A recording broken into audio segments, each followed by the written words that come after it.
Meus irmãos, nós estamos numa série expositiva no Evangelho de Marcos. Quero convidar a abrir a palavra do Senhor, o Evangelho segundo João Marcos, no primeiro capítulo, e nós vamos ler nesta noite do versículo 21 até o versículo 28. Marcos, capítulo 1, do versículo 21 até o versículo 28.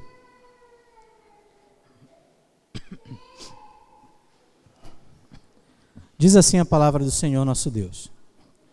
Depois entraram em Cafarnaum, e logo no sábado foi ele ensinar na sinagoga.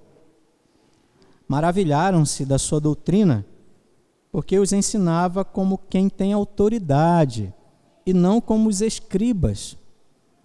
Não tardou que aparecesse na sinagoga um homem possesso de espírito imundo, o qual bradou: que temos nós contigo, Jesus Nazareno? Vieste para perder-nos? Bem sei quem és, o Santo de Deus. Mas Jesus o repreendeu, dizendo: cala-te e sai desse homem. Então o espírito imundo, agitando-o violentamente, bradando em alta voz, saiu dele. Todos se admiraram, a ponto de perguntar entre si: que vem a ser isto? Uma nova doutrina?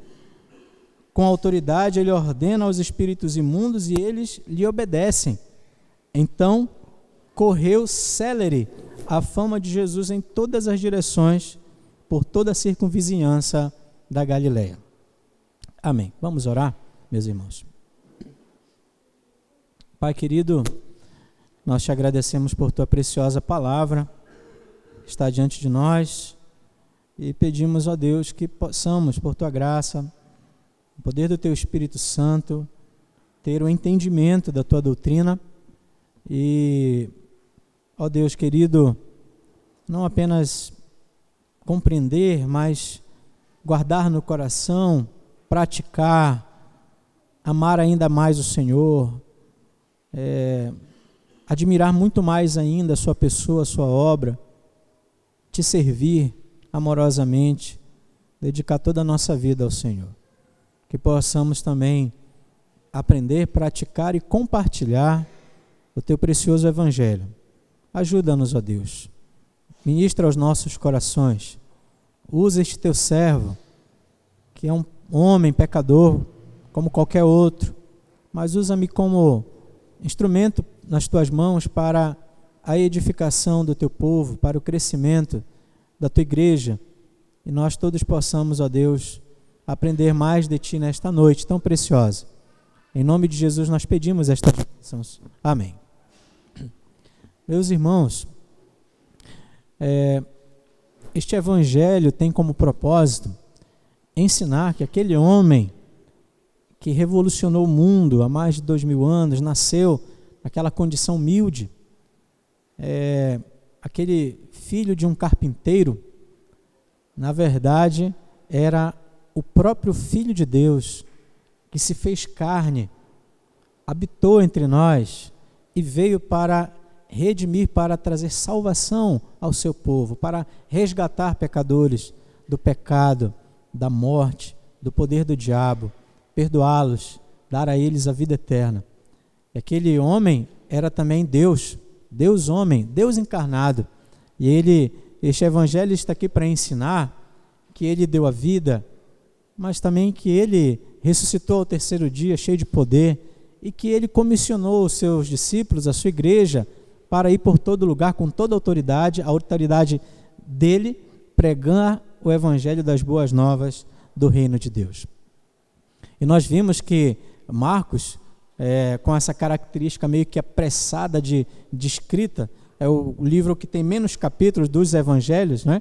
Tem 16 capítulos. Ele começa falando a respeito já imediatamente do surgimento daquele que aquele que veio anteceder ao Senhor Jesus, que foi João Batista, anunciando, aquela voz clamando no deserto, chamando o povo a endireitar o caminho, as veredas do Senhor.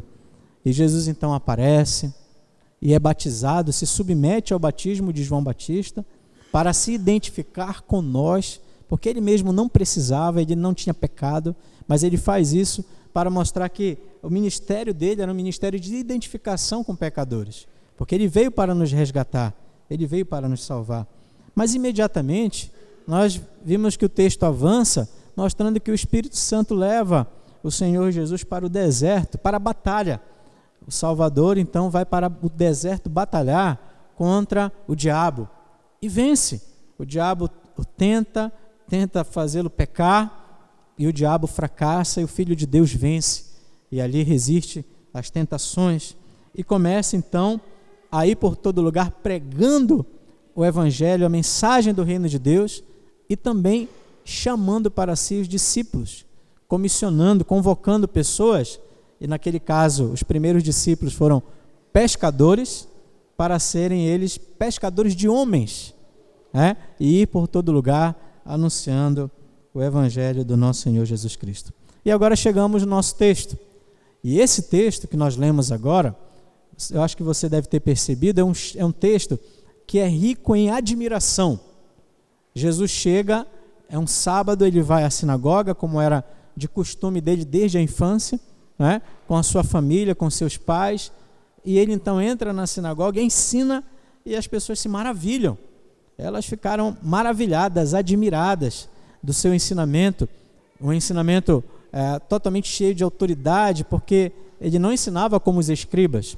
E depois acontece uma outra situação ali dentro da sinagoga, onde as pessoas mais uma vez vão ficar admiradas com o que Jesus vai fazer, com o ensino, mas também com a total autoridade que ele tem sobre espíritos maus, sobre os demônios. Ele expulsa, ele liberta um homem ali que tentou perturbar o ensinamento precioso do Senhor Jesus na sinagoga. Meus irmãos, eu quero nesta noite destacar algumas coisas para a gente aqui, para a nossa meditação, para a nossa reflexão. Em primeiro lugar, alguém pode estar perguntando, mas o que é uma sinagoga? O que é uma sinagoga? Bem, a sinagoga, não há uma certeza absoluta a respeito da origem dela ou quando ela começou a existir na história, mas é muito provável que ela tenha surgido na época em que o povo de Deus, Judá, foi levado a cativa para a Babilônia. Eles não tinham mais o templo e eles começaram a se reunir em lugares menores, em casas, e ali começou a haver adoração, oração e estudo da lei do Senhor, estudo da Torá, estudo dos profetas, tá bom? Então, e com o tempo, com os séculos, a sinagoga foi se fortalecendo e se espalhando por todo lugar, tá? E nos dias de Jesus Cristo, os judeus iam tanto ao templo, como também às sinagogas, nos sábados, para prestar adoração. E consistia basicamente disso, de orações, inclusive orações silenciosas, leitura da palavra. Eles pegavam os rolos, na época eram pergaminhos, e abriam, e um assistente lia a palavra, e depois o chefe da sinagoga, tinha alguém que organizava, aliás, não era mais sacerdote, era algum especialista da lei, responsável pela reunião, tá? Ele escolhia alguém que ele julgava ser muito capacitado para a ministração, e aquela pessoa então se assentava e explicava o texto que havia sido lido pelo assistente. Se vocês pegarem Lucas capítulo 4, tem uma passagem lá que mostra exatamente isso, que Jesus chega na sinagoga, pega o rolo do livro de Isaías, lê, se senta e depois diz assim, hoje se cumpriu isso aqui. Aí depois a confusão começa, porque ele estava dizendo que realmente ele era o Filho de Deus, e os judeus, muitos tiveram muita dificuldade de ouvir essa mensagem, Então, essa era a sinagoga. A sinagoga era mais ou menos como é aqui hoje, um lugar menor, onde havia leitura da Bíblia, explicação e a aplicação para a vida do povo de Deus, para aqueles que iam lá para adorar. E é interessante que vocês percebem que Jesus chega nessa sinagoga e o texto diz claramente que ele entra lá no sábado e ensina. O fato de dizer que ele ensina, sendo ele um jovem ainda, 30 anos, 33 anos, 32 anos, mostra que ele já era considerado um mestre, A fama dele já percorria aquela região e ele chega na sinagoga e o chefe da sinagoga passa a Jesus o privilégio da ministração da palavra. E Jesus começa a ensinar a palavra de Deus. E o que acontece com aquelas pessoas que estavam ali ouvindo? Versículo 22. Maravilharam-se da sua doutrina. Maravilharam-se da sua doutrina. Aqueles que adoram a Deus e ouvem a palavra de Cristo, a doutrina de Deus, o Evangelho, o resultado é se maravilhar, admirar, alegrar o coração diante da poderosa palavra do Senhor, da riqueza, da maravilha que ela é, da verdade de Deus.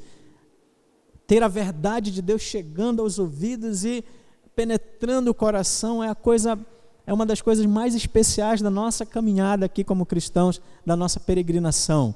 O privilégio de ouvir a fiel exposição da doutrina de Deus. E eles se maravilharam, e eles se alegraram diante daquilo. E o texto continua dizendo assim, porque ele ensinava como quem tem autoridade e não como os escribas. Então, há uma comparação óbvia aqui. Esse que está nos ensinando, ensina com autoridade, que coisa espetacular. E ele não ensina como os outros que passam por aqui, como os escribas. E a gente sabe, pesquisando aí, os estudiosos, comentaristas observam que os escribas chegavam lá, eles eram especialistas na lei, ninguém questiona isso.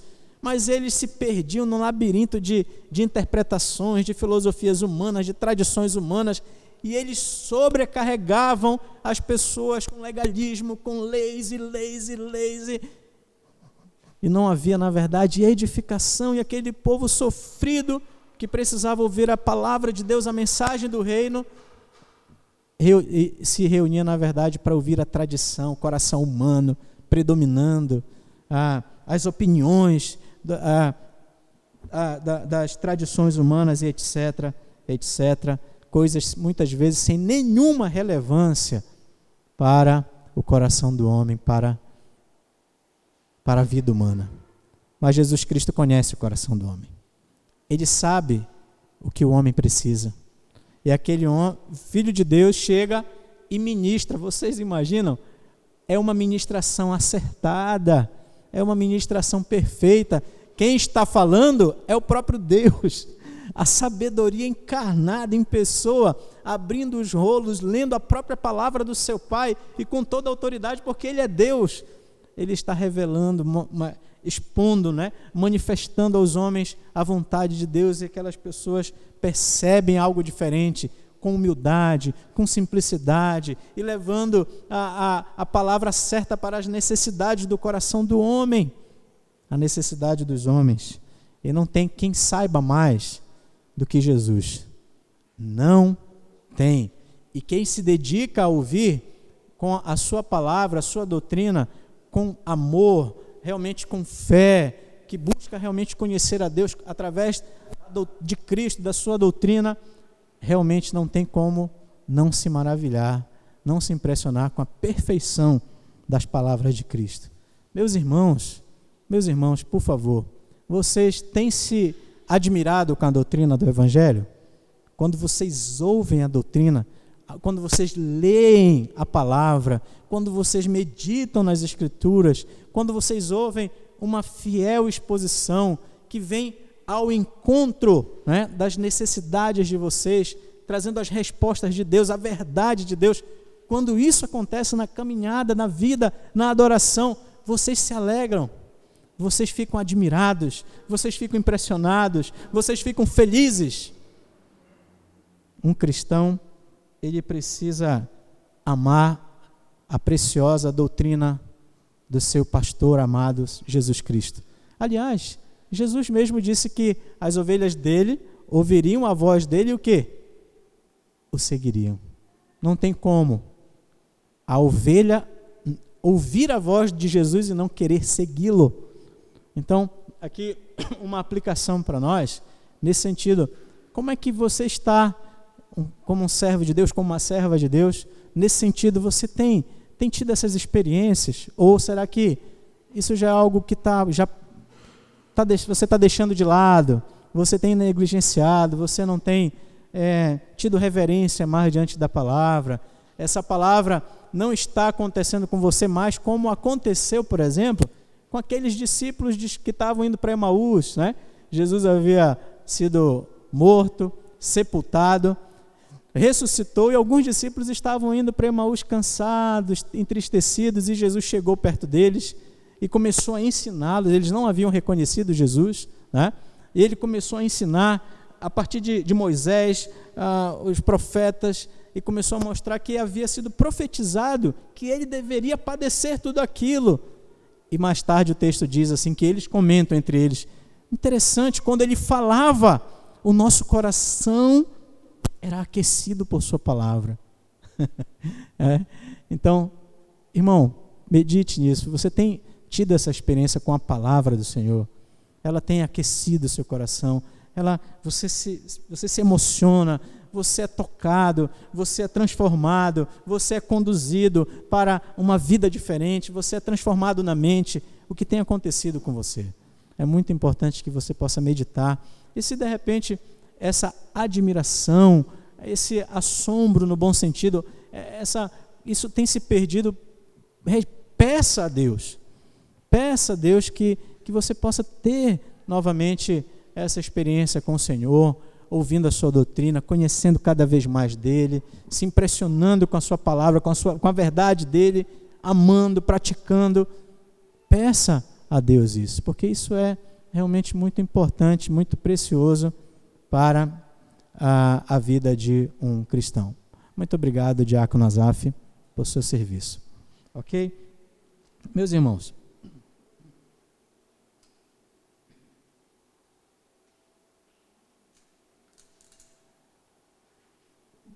então, essa foi a primeira admiração. E qual foi a segunda admiração? Não tardou, diz o versículo 23, prestem atenção, que aparecesse na sinagoga um homem possesso de espírito imundo. Então vejam que coisa impressionante. Na sinagoga, ali onde se costumava adorar a Deus e ouvir a palavra, tinha uma pessoa com espírito imundo. Frequentava ali aquele lugar. Estava ali, mas a pessoa de Cristo, a sua autoridade, a sua santidade, fez com que imediatamente surgisse um homem endemoniado. Lembrem-se que Jesus já havia vencido Satanás na tentação, e agora o diabo começa a mandar os demônios atacá-lo. Ele está enfrentando aqui na sinagoga, naquele lugar de adoração, um enfrentamento demoníaco. Mas Jesus tem autoridade sobre os demônios. Jesus tem autoridade sobre toda a criação, sobre todo o reino espiritual, sobre todos os homens. Ele é o Filho de Deus. Ele é o todo-poderoso Filho de Deus. E veja que o texto diz assim, acompanhem, por favor. O endemoniado bradou, né? Que temos nós contigo, Jesus Nazareno? Vieste para perder-nos? Bem sei quem és, o Santo de Deus. Então, por favor, fique atento, observe como esse demônio sabia muito bem quem era Jesus. Em primeiro lugar, quando ele diz assim, o que temos nós contigo, é uma expressão de rejeição. Não temos parte contigo. Eles odeiam a Cristo. E depois, ele chama Jesus de Jesus Nazareno, se referindo ao lugar de nascimento dele, ou seja, reconhecendo que Jesus era um homem. E ele continua falando a respeito de Jesus, dizendo, olha, nós sabemos quem és o Santo de Deus, o Santo enviado de Deus. Ou seja, o demônio está falando a respeito da divindade de Cristo. Então, nós odiamos você, nós odiamos o Senhor, porque tu és o homem Deus, o enviado de Deus, o Filho de Deus, estamos diante do Filho de Deus. Impressionante. Nós estávamos estudando há poucos dias aqui a pessoa e a obra de Cristo. Vocês lembram? Na escola dominical? Esse demônio dá uma aula a respeito disso. Ele sabe muito bem quem é Jesus. Ele tem um conhecimento doutrinário excelente. Mas não para por aí. Veja, quando o texto diz assim, vieste para perder-nos, uma outra tradução possível é vieste para nos destruir. Sabe o que isso significa? Que esse demônio também tinha consciência a respeito do poder e da autoridade de Jesus Cristo e que ele não era nada diante do Messias, do Salvador. Ele sabia muito bem que o destino dele, daquele demônio, era o inferno, era a destruição, a condenação eterna. Então aquele demônio sabia que existia inferno e sabia que o dia da prestação de contas final, esse dia terrível, e para nós um dia especial, gracioso, porque o amor lança fora todo medo. Nós não, em Cristo não tememos esse dia. Aliás, nós pedimos que esse dia chegue logo, mas o demônio tinha consciência de quem era Jesus, da pessoa e da obra dele. Curioso esse texto, não é, meus irmãos? Impressionante, dramático. Imaginem isso acontecendo na sinagoga e as pessoas assustadas diante daquela situação. E o que acontece? O texto bíblico diz que Jesus, veja só, versículo 25, mas Jesus o repreendeu dizendo, cala-te e sai desse homem. Cala-te. Eu não preciso que demônio dê testemunho de mim. Eu não preciso, porque eu levantaria a minha igreja para fazer isso. Não tem entrevista. Qual é o teu nome? Não sei o quê. Não existe essa conversa. Cala-te e sai. E Jesus então liberta aquele homem que sofria esse problema dessa possessão demoníaca. Meus irmãos, nos dias de Cristo isso acontece de maneira impressionante, como nunca aconteceu na história, nem antes e nem depois. Vocês podem ler agora e vocês vão perceber que Jesus muitas e muitas vezes expulsa demônio, inclusive demônios até que provocavam doenças nas pessoas. E Jesus vai libertando, Jesus vai salvando, Jesus vai expulsando. Isso, acredito eu, que essas manifestações ainda acontecem hoje. E confesso que acredito que há muito teatro em cima disso. Muita gente que se aproveita disso para enganar pessoas, não para exaltar a Cristo e o poder dele, mas para manipular pessoas a uma vida de pavor. Mas essa realidade de possessão demoníaca ainda, na minha opinião, ela ainda acontece, existe. E nós temos que estar atentos a isso, em oração, em vigilância constante, como servos de Deus, para ajudar as pessoas que passam por essa situação de dificuldade e de humilhação. Mas, irmãos, vejam, o texto nos mostra que o Senhor Jesus manda aquele demônio se calar. E então aquele espírito imundo, agitando violentamente, bradando em alta voz, saiu dele. E o versículo 27 diz que todos se admiraram, a ponto de perguntar entre si, que vem a ser isto? Uma nova doutrina. Com autoridade ele ordena aos espíritos imundos e eles obedecem. Então, o nome de Jesus correu célere e a fama de Jesus percorria todas as direções, por toda a circunvizinhança da Galileia. Queridos irmãos, a primeira admiração foi a respeito da sua doutrina. E a segunda admiração a respeito do seu poder, inclusive tendo total autoridade sobre espíritos demoníacos, sobre demônios. Meus irmãos, eu quero fazer uma aplicação final aqui, para possamos participar da ceia do Senhor. Por favor, pense com muito cuidado com o que eu vou dizer agora. Aquele demônio tinha um bom conhecimento doutrinário a respeito de Jesus Cristo e da obra de Jesus Cristo. O conhecimento intelectual da doutrina do Evangelho não é tudo. O conhecimento intelectual da doutrina do Evangelho não é tudo. Conhecimento que não é acompanhado de adoração, de serviço, de amor, de consagração, de dedicação, de louvor, de adoração, é inútil. Não serve para nada. Ouçam com atenção, eu não estou dizendo que nós não devemos buscar o conhecimento da doutrina. Ora, eu amo a doutrina, eu gosto de ensinar a doutrina. E nós somos chamados para espalhar a doutrina de Cristo por todo lugar. Mas eu estou dizendo e repito, que conhecer a Deus é mais, muito mais, do que saber a respeito dEle. Conhecer a Deus é ter comunhão com Ele. Muita gente se contenta com o aspecto intelectual. São inteligentes, intelectuais, recitam confissões, sabem versículos bíblicos, sabem falar a respeito da história da igreja, sabem discutir com os outros, sabem brigar na internet. Ouçam com atenção, por favor. Mas eu temo que muitas pessoas, não sejam melhores do que os demônios.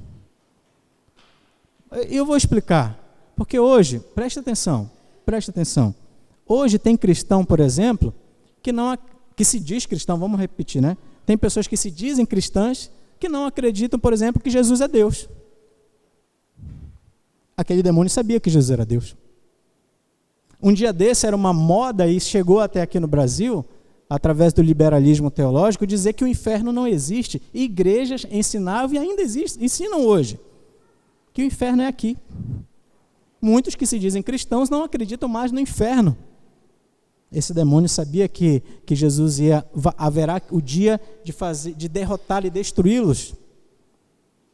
Então, Tiago chegou a nos exortar a respeito disso. Quando a gente lê a epístola de Tiago, no capítulo 2, versículo 19, a gente ouve o seguinte: crês tu que Deus é um só? Olha só, Tiago faz essa pergunta: crês tu que Deus é um só? Ou seja, você acredita em Deus? Acredita que Ele é um só? Que não há outro Deus? Você acredita nisso?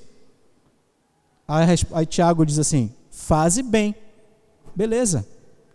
Até os demônios creem e tremem. Então, a epístola de Tiago faz essa exortação para nós. Está querendo nos dizer que não podemos nos contentar apenas com o conhecimento intelectual da doutrina, porque os demônios também têm isso. Mas eles não temem a Deus, não há amor, adoração, não procuram conhecer e ter comunhão com Deus, isso não é para eles. Infelizmente tem pessoas que se dizem cristãs que nem temer e tremer tremem diante de Deus. Então, o conhecimento meramente intelectual das coisas espirituais, ele é totalmente inútil, infrutífero. A fé sem obras, ela é morta. Os escribas tinham muito conhecimento doutrinário, mas quando ensinavam, traziam peso e enfado para a vida das pessoas. Legalismo, desgraça. E Jesus chega com o seu ensino com verdade, com pureza, e as pessoas se admiram. E Jesus agora expulsa um demônio que tinha bom conhecimento doutrinário, mas não serve de nada. O destino é a condenação. Porque conhecimento meramente intelectual a respeito de Cristo não serve para nada. O que nós devemos fazer, o que você deve fazer, cada um de nós devemos amar a doutrina, procurar conhecer a doutrina, e devemos nos prostrar diante do Senhor em adoração, em amor, em serviço a Ele. Frutificando para a glória de Deus, produzindo para a glória de Deus, buscando santificação, buscando amar a Deus, amar o nosso próximo, dedicar realmente nossas vidas ao Senhor. Pastor, e a doutrina? Amando a doutrina, conhecendo a doutrina, decorando versículos, aprendendo, estudando, reunindo, espalhando, semeando. Sim, claro que sim. É maravilhosa a doutrina de Cristo. Mas com todo cuidado, porque mero conhecimento intelectual não serve de nada. Só é mesmo arrogância e de nada adianta diante de Cristo. O Senhor Jesus procura adoradores. Ele quer adoradores. Ele quer servos que o amem, que o sirvam. É isso que Ele quer. E nós temos, meus irmãos, que ter muito cuidado. Eu gosto muito de pensar na frase de Martinho Lutero. Martinho Lutero tem uma frase muito interessante. Ele diz assim: a vida do cristianismo consiste em pronomes possessivos. A vida do cristianismo consiste em pronomes possessivos. Interessante. O que significa isso? Sabe o que ele quer dizer? É assim: aquele demônio dizia assim: este é Jesus. Ele é o Filho de Deus, o Jesus Nazareno, o Santo de Deus. Ele é o Salvador. Só isso. Mas ele não podia dizer: este é o meu Jesus. É o meu Salvador. Ele é meu e eu sou dele. Eu o amo e eu o conheço, e ele me conhece.